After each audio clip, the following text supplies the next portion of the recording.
দেখি অনেক মজার মজার গল্প শুনছিলাম।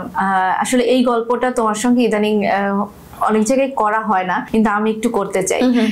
তোমার মায়ের গল্পটা করতে চাই, যে একটা সময় তো মায়ের হাত ধরে ইন্ডাস্ট্রিতে আসা, মায়ের সঙ্গেই সবকিছু ছিল, আর একটা মেয়ের জীবনে আসলে মায়ের জায়গাটা তো অপূরণীয়, কিন্তু সেই জায়গাটা যে তুমি বেড়ে উঠেছো, তুমি চ্যালেঞ্জের সঙ্গে অনেক অনেক কিছু, অনেক প্রতিকূলতাও তুমি ফেস করেছো। আসলে এই জায়গাটা কেমন ছিল, এই চ্যালেঞ্জটা কতটুকু ছিল?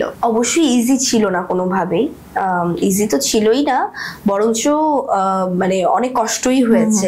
কারণ এই সময় আমি তো জানি না কখন কোনটা কিভাবে হ্যান্ডেল করতে হবে। আমি মাত্র বড় হয়েছি, মাত্র বড় হচ্ছি, সো ওই জায়গা থেকে নিজে নিজে শেখা কিংবা বাবার হেল্প নেওয়া মাঝে মাঝে। But there is a thing যে মার অভাবটা তো আসলে পূরণ হয় না, ওই জায়গাটা তো খালি থাকেই।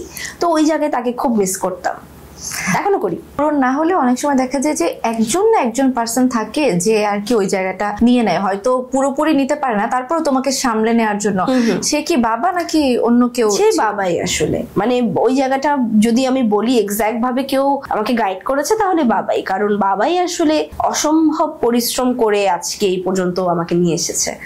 এর পরের পরিশ্রমটা তো আসলে বাবারই। ছোটবেলায় মা পরিশ্রম করেছে, সেও অসংখ্য পরিশ্রম করেছে, পরের পরিশ্রমটা বাবাই করেছে। তো ওই জায়গা থেকে আমি বলবো যে পুরোটাই বাবার।